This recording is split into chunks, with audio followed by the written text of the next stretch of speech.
आप सबको जोहार। और आज है तारीख 12 दिसंबर 2024 गुरुवार। तो चलिए आज की बड़ी और प्रमुख खबरों पर नज़र डालते हैं और यहाँ पर शुरुआत करते हैं पहली खबर से, जो कि यहाँ पर निकल कर आ रही है मौसम के हाल को लेकर, वो भी झारखंड का, जहाँ पर झारखंड में ठंडी हवाओं के साथ तापमान लगातार गिर रहा है और यहाँ पर इसमें अभी और भी गिरावट की संभावना है। साथ ही साथ यहाँ पर कम से कम 3 डिग्री तक और तापमान में गिरावट आएगी और ऐसा भारत मौसम विज्ञान विभाग ने कहा है। और राज्य का न्यूनतम तापमान 7.5 डिग्री सेल्सियस पहुंच गया है।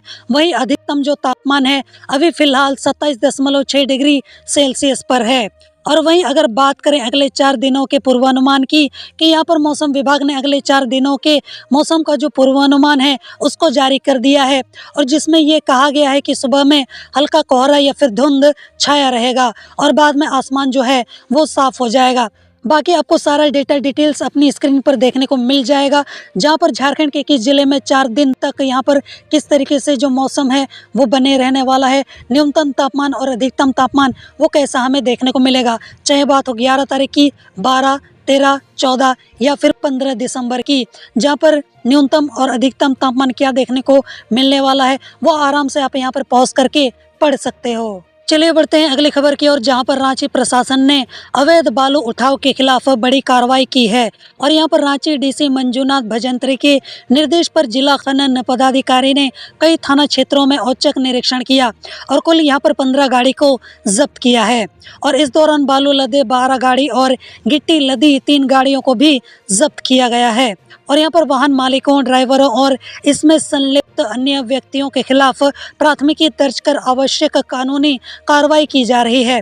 और यहाँ पर जानकारी के मुताबिक रांची डीसी मंजूनाथ भजंत्री को लगातार अवैध बालू उठाव को लेकर शिकायतें मिल रही थी और जिसके बाद उन्होंने पदाधिकारियों को त्वरित कार्रवाई करने का निर्देश दिया है। और इसके बाद रांची के जिला खनन पदाधिकारी और माइनिंग इंस्पेक्टर ने यहाँ पर रात से ही औचक निरीक्षण करते हुए मेसरा थाना, दलादली, टीओपी, टुपुदाना, बेड़ो, लापुंग थाना अंतर्गत कुल 15 गाड़ी जो हैं वो पकड़ी हैं। और यहाँ पर प्रशासन ने 5 थानों में कुल 45 आरोपियों के खिलाफ एफआईआर दर्ज किया है और कार्रवाई भी कर रही है। और इसमें विभिन्न धाराओं के तहत गाड़ी मालिकों, ड्राइवरों और घटनाओं में सम्मिलित अन्य आरोपियों के खिलाफ प्राथमिकी दर्ज कर कानूनी कार्रवाई करने में जुट गई है। और वहीं इस मामले में रांची डीसी मंजूनाथ भजंत्री ने कहा है कि अवैध बालू उठाव रोकने के लिए जिला प्रशासन जो है वो मुस्तैद है। चलिए बढ़ते हैं अगली खबर की ओर, जहां पर पलामू जिले के मेदिनीनगर शहर थाना क्षेत्र के मुस्लिम नगर के कसाई मोहल्ला में बाइक पर आए 2 बदमाशों ने एक युवक को गोली मार दी है और घायल युवक की पहचान सद्दाम कुरैशी के रूप में हुई है। और यहाँ पर जानकारी के मुताबिक सुबह 9 बजे 2 बदमाश अपाचे बाइक पर आए और 28 वर्षीय सद्दाम कुरैशी को गोली मार दी और गोलीबारी की घटना जमीन विवाद को लेकर हुई है। दरअसल पहाड़ी मोहल्ला में सदर सलीम ने एक ज़मीन पर कब्जा किया हुआ था और उस ज़मीन को सद्दाम कुरैशी खरीदना चाहता था और कुछ दिन पहले सद्दाम कुरैशी को भी धमकी दी गई थी। और घटना के बारे में उनके यहाँ पर परिजनों ने बताया है कि सद्दाम कुरैशी सुबह अपनी बेटी को घर के बाहर खिला रहा था और उसी दौरान 2 अपराधी काले अपाची बाइक में पहुंचे और गोली चला दी, जिसमें वह घायल हो गए हैं और यहाँ पर गोली उनके बाएं कंधे में लगी है। गोली लगने के बाद सद्दाम को आनन फानन में निजी अस्पताल में भर्ती कराया गया। फिलहाल वह खतरे से बाहर है और उसके कंधे से यहाँ पर गोली जो है वो निकाल ली गई है। और इस घटना के बाद इलाके में दहशत का माहौल जो है वो बना हुआ है। चलिए बढ़ते हैं अगली खबर की ओर, जो कि यहाँ पर निकल कर आ रही है झारखंड असेंबली सेशन को लेकर, जहाँ पर झारखंड में सरकारी नौकरियों पर विधानसभा में राज्यपाल संतोष कुमार गंगवार ने बड़ा ऐलान किया है। बुधवार को षष्ठाम विधानसभा के प्रथम सत्र के तीसरे दिन राज्यपाल ने अपने अभिभाषण में 95,000 सरकारी पदों पर बहाली की बात कही है और राज्यपाल ने कहा है कि 60,000 शिक्षकों के पद भरे जाएंगे, 15,000 प्रधानाध्यापकों की नियुक्ति होगी, 10,000 पुलिसकर्मियों की नियुक्ति का भी यहाँ पर उन्होंने ऐलान किया है। राज्यपाल ने कहा है कि उनकी यहाँ पर सरकार जो है वो क्षेत्रीय एवं जनजातीय भाषाओं को सुदृढ़ करने के लिए 10,000 भाषा शिक्षकों को नौकरी देगी। और राज्यपाल संतोष गंगवार ने झारखंड में सरकारी नौकरी में महिलाओं को 33% आरक्षण देने के प्रावधान की भी बातें कही है। और यहाँ पर राज्यपाल संतोष गंगवार ने अपने अभिभाषण में कौन सी यहाँ पर बड़ी बड़ी बातें कही हैं, और बाकी यहाँ पर पूरा डेटा डिटेल्स आपको अपनी स्क्रीन पर देखने को मिल जाएगा, जो कि काफ़ी ज़्यादा लंबी है क्योंकि यहाँ पर टोटल 17 पॉइंट्स हैं यहाँ पर। तो इसको आप आराम से यहाँ पर पॉज करके पढ़ लेना। चलिए बढ़ते हैं अगली खबर की ओर, जो कि यहाँ पर निकल कर आ रही है मैया सम्मान योजना को लेकर, जहाँ पर हेमंत सरकार की महत्वाकांक्षी मैया सम्मान योजना की राशि का महिलाओं को बेसब्री से इंतजार है। और यहाँ पर हेमंत सोरेन ने चुनाव से ठीक पहले इस योजना की राशि बढ़ाकर 1000 से 2500 रुपये कर दी थी, जिसकी वजह से चुनाव में हेमंत सोरेन को इसका फायदा भी हुआ और उन्होंने सत्ता वापसी भी की। लेकिन जब अब यहाँ पर सरकार बन गई है तो महिलाओं को उनके खाते में योजना की 5वीं किश्त आने का इंतजार है। हालांकि यहाँ पर एक बड़ा पेंच जो है वो फंस चुका है, क्योंकि यहाँ पर पिछले कई दिनों से बातचीत चल रही थी कि यह किश्त 11 दिसंबर को खाते में ट्रांसफ़र कर दी जाएगी। लेकिन यहाँ पर विधानसभा सत्र जो फिलहाल अभी चल रहा है और यहाँ पर विधानसभा में अनुपूरक बजट जो है वो यहाँ पर बुधवार को पेश कर दिया गया है। वहीं इससे पहले 12 विभागों से कुल 4000 करोड़ रुपए सरेंडर कराए गए हैं। और यहाँ पर विधानसभा और लोकसभा चुनाव के कारण राज्य में आचार संहिता लगाई गई थी, और जिस कारण से यहाँ पर विभागों के पास पैसे बच गए हैं। उन्हीं बचे हुए पैसों का उपयोग मैया सम्मान योजना की राशि के लिए होना है। इसीलिए संभवतः 11 दिसंबर को पैसे जो है वो खाते में शायद नहीं आ पाएंगे। और झारखंड सरकार को मैया सम्मान योजना के लिए कुल 7314 करोड़ रुपए चाहिए, और इसको छोड़कर बिजली बिल माफ़ी के लिए सरकार को 1810 करोड़ रुपए की ज़रूरत भी है। साथ ही साथ सरकार को सबसे अधिक पैसे जो हैं वो मैया सम्मान योजना के लिए चाहिए। वहीं यहाँ पर अनुपूरक बजट के पेश होने से सरकार के पैसों की जो किल्लत है वो शायद दूर हो जाएगी। और यहाँ पर झारखंड सरकार ने अनुपूरक बजट पेश कर मैया सम्मान योजना के लिए 6390.55 करोड़ आवंटित किया है। चलिए बढ़ते हैं अगली खबर की ओर, जो कि यहाँ पर निकल कर आ रही है मौसम के हाल को लेकर, जहां पर झारखंड में विभाग ने बुधवार से मौसम साफ होने के साथ ठंड बढ़ने की जो संभावना है वो जताई है। पश्चिमी विक्षोभ के कारण बीते 3 दिनों से जनजीवन प्रभावित था। ऊपर से बेमौसम बारिश ने कनकनी और ज्यादा बढ़ा दी है। बुधवार से कई जिलों में कोहरे को लेकर अलर्ट जारी कर दिया गया है। वहीं यहाँ पर डॉक्टरों का कहना है कि इस तरह के मौसम में गंभीर बीमारी वाले मरीजों को सावधान रहने की जरूरत है। वहीं पर रांची स्थित मौसम विज्ञान केंद्र ने कहा है कि बुधवार से मौसम साफ हो जाएगा। अगले कुछ दिनों तक न्यूनतम तापमान में 3 से 5 डिग्री सेल्सियस की जो गिरावट है वो देखने को मिलेगी, जिससे यहाँ पर आम दिनों के मुकाबले ठंड ज़्यादा लगेगी। इसका एक दूसरा कारण ये भी हो सकता है क्योंकि यहाँ पर भारत के कई स्थानों पर बर्फ गिरना जो है वो शुरू हो चुका है, और इसका असर जो है वो आने वाले दिनों में देखने को भी मिलेगा। मौसम वैज्ञानिकों ने बुधवार से कोहरे को लेकर येलो अलर्ट जारी कर दिया है। और यहाँ पर जिन इलाकों में कोहरा या फिर धुंध छाया रहेगा उनमें गढ़वा, पलामू, चतरा, हजारीबाग, कोडरमा, गिरिडीह, देवघर, दुमका, गोड्डा, साहिबगंज, पाकुड़, पूर्वी और पश्चिमी सिंहभूम शामिल हैं। इसलिए सुबह और शाम के वक्त वाहन चालकों को परेशानियों का सामना करना पड़ेगा। खासकर पहाड़ी इलाकों में संभल कर वाहन चलाने की जरूरत है, ऐसा उन्होंने कहा है। चलिए बढ़ते हैं अगली खबर की ओर, जहां पर सिस्टम झारखंड विधानसभा के पहले सत्र के तीसरे दिन राज्यपाल संतोष कुमार गंगवार ने हेमंत सोरेन सरकार का रोड मैप प्रदेश के लोगों के सामने रखा है। और उन्होंने यहां पर उम्मीद जताई है कि राज्य के सभी नवनिर्वाचित विधायक सुखी, समृद्ध एवं उन्नत झारखंड के निर्माण के लिए पूरी निष्ठा से काम करेंगे। और यहाँ पर राज्यपाल ने बुधवार को झारखंड विधानसभा में अपना अभिभाषण भी पढ़ा, और इस अभिभाषण में जो सबसे इम्पोर्टेंट पॉइंट्स हैं चलिए उसको यहाँ पर डिस्कस कर लेते हैं। जैसे कि इस अवसर पर राज्यपाल ने कहा है कि पंचम विधानसभा में सरकार ने आदिवासियों को 28%, अन्य पिछड़ा वर्ग को 27% और अनुसूचित जाति को 12% आरक्षण देने के अलावा सरना धर्म कोड का प्रस्ताव पास किया था। और ये सभी प्रस्ताव अभी केंद्रीय गृह मंत्रालय के पास लंबित हैं। सरकार यहाँ पर केंद्रीय गृह मंत्रालय से इन प्रस्तावों को जल्द मंजूरी दिलाने का प्रयास करेगी। इसके अलावा यहाँ पर राज्यपाल ने कहा है कि सहारा इंडिया से पीड़ित निवेशकों की लड़ाई झारखंड सरकार लड़ेगी, निचली अदालत से लेकर सुप्रीम कोर्ट तक और सड़क से लेकर संसद तक। राज्यपाल ने कहा है कि जब तक सभी निवेशकों को उनका पैसा नहीं मिल जाएगा सरकार उनकी लड़ाई लड़ती रहेगी। उन्होंने कहा है कि सहारा में निवेश करने वाले पैसे यहाँ पर निवेशकों जिनका निधन हो गया है या फिर विपरीत परिस्थितियों में आकर आत्महत्या कर ली है, उनके परिजनों की सरकार जो है वो मदद करेगी। राज्यपाल ने यह भी कहा है कि उनकी की सरकार यहाँ पर किसानों को 0% ब्याज दर पर ऋण मुहैया कराएगी।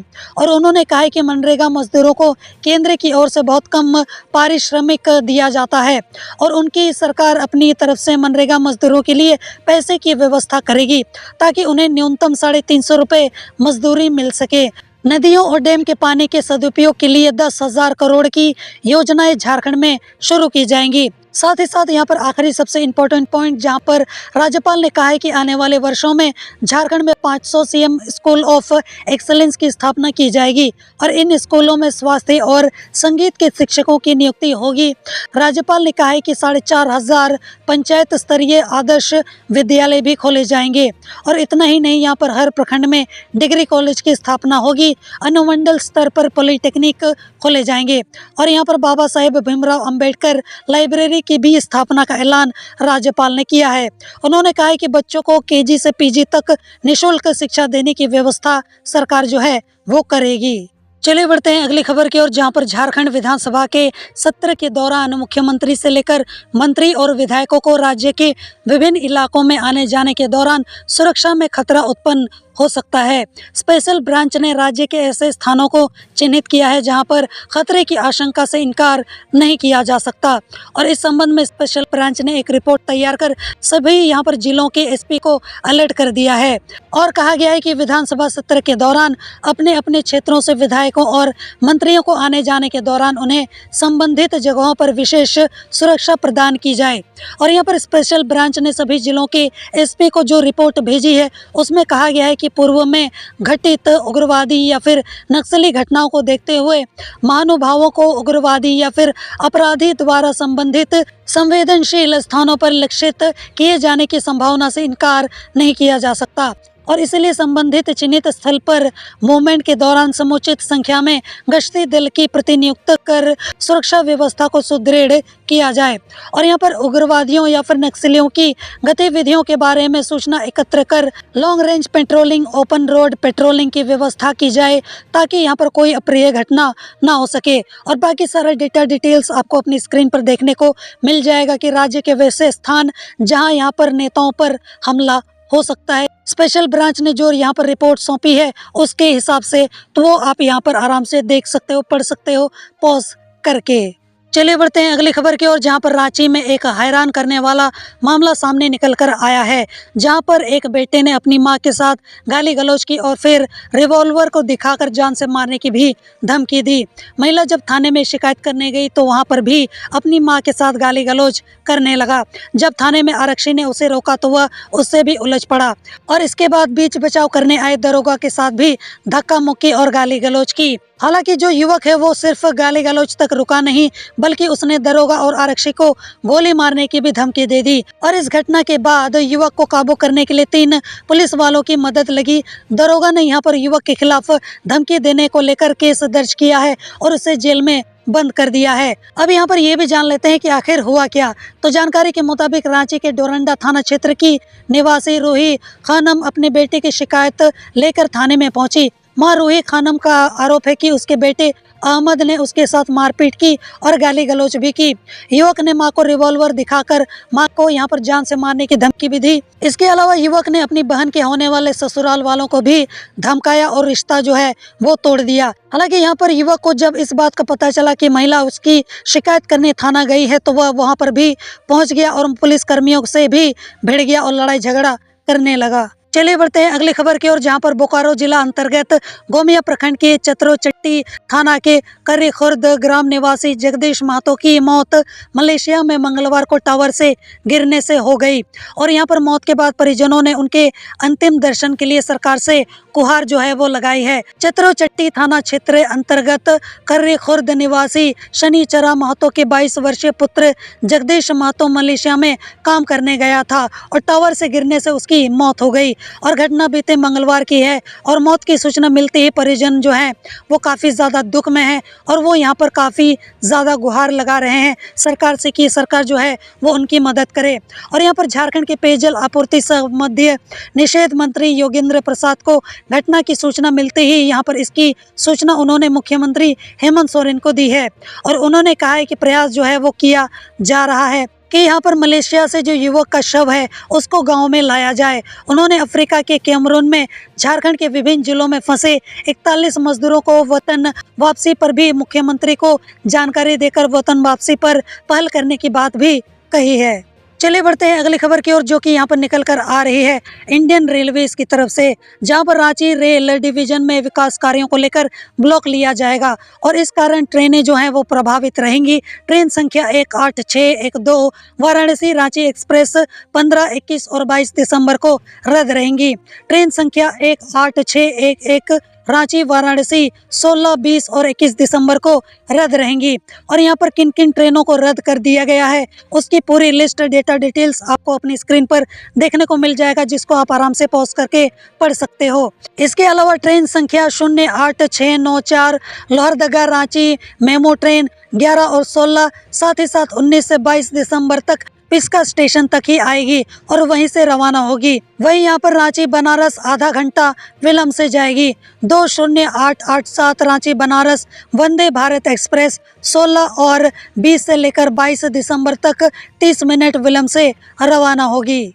चलिए बढ़ते हैं अगली खबर की ओर, जो कि यहाँ पर निकल कर आ रही है इंडियन रेलवेज की तरफ से, जहाँ पर दक्षिण पूर्वी रेलवे ने चक्रधरपुर मंडल में चलाए जा रहे विकास संबंधी कार्यों को लेकर कई ट्रेनों को रद्द, शॉर्ट टर्मिनेट और डाइवर्ट करने का फैसला किया है। यहाँ पर रेलवे द्वारा जारी सूचना के अनुसार टाटा बरकाकाना, टाटा पैसेंजर, टाटा नगर हटिया, टाटा नगर पैसेंजर, टाटा नगर बिलासपुर, टाटा नगर एक्सप्रेस, टाटा नगर बरकाकाना, टाटा नगर पैसेंजर 11 दिसंबर को रद्द कर दी गई है। वहीं यहाँ पर झाड़ग्राम पुरुलिया झाड़ग्राम मेमू 11-12 दिसंबर को रद्द रहेगी।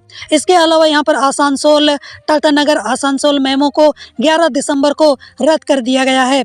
वहीं यहाँ पर राजधानी रांची से चलने वाली हटिया टाटा नगर हटिया एक्सप्रेस को 16 और 26 दिसंबर को भी रद्द कर दिया गया है।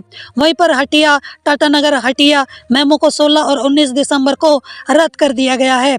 आसनसोल टाटा नगर आसनसोल मेमू 12 दिसंबर को पुरुलिया तक ही चलेगी। टाटा धनबाद टाटा को शॉर्ट टर्मिनेट किया गया है और वहीं पर यह ट्रेन जो है वो 11 और 12 को आंध्रा तक ही जाएगी और वहीं से लौट भी आएगी। 12 दिसंबर को रांची हावड़ा इंटरसिटी के मार्ग में परिवर्तन किया गया है और यह ट्रेन कोटशिला, राजाबेड़ा, आदरा, मेदिनीपुर, खड़गपुर के रास्ते हावड़ा जाएगी। साथ ही साथ हैदराबाद पटना स्पेशल ट्रेन को राउरकेला, सीनी, चांडिल, मुरी, कोटशिला के रास्ते 18 दिसंबर को चलाया जाएगा। वहीं यहाँ पर रक्सौल सिकंदराबाद स्पेशल ट्रेन को राउरकेला, सीनी, चांडिल, मुरी व कोटशिला के रास्ते 17 दिसंबर को चलाया जाएगा। मालदा टाउन सूरत एक्सप्रेस को राउरकेला, सीनी, चांडिल, मुरी, कोटशिला के बीच 21 दिसंबर को चलाया जाएगा। चलिए बढ़ते हैं अगली खबर की ओर, जो कि यहाँ पर निकल कर आ रही है इंडियन रेलवेज की तरफ से, जहाँ पर काटाटोली फ्लाईओवर के बाद रांची को जल्द ही एक और फ्लाईओवर जल्द मिलने वाला है और राजधानी में सिमरटोली फ्लाईओवर का निर्माण जल्द होने वाला है, जिसे अंतिम रूप दिया जा रहा है। और यहाँ पर एजेंसी ने इसको लेकर रेलवे से पहले भी ब्लॉक करने की इजाज़त मांगी थी। अब यहाँ पर एक बार फिर से एजेंसी ने ट्रेन ब्लॉक करने की अनुमति मांगी है, जिसे यहाँ पर रेलवे ने अप्रूव कर दिया है और इस कारण से रांची से चलने वाली कई ट्रेनें 15 से यहाँ पर 26 दिसंबर के बीच रद्द रहेंगी। और यहाँ पर इसी को लेकर रांची रेल मंडल का कहना है कि 4 लेन वाली सिमरटोली सड़क सह रेल के ऊपर पुल निर्माण कार्य के लिए ब्लॉक लिया जाएगा और इस दौरान रांची से होकर चलने वाली कई ट्रेनें जो हैं वो रद्द रहेंगी। तो कौन सी ट्रेनें कब कब रद्द रहेंगी उसकी पूरी लिस्ट, डेटा डिटेल्स आपको अपनी स्क्रीन पर देखने को मिल जाएगी, जिसको आराम से आप पॉज करके पढ़ सकते हो।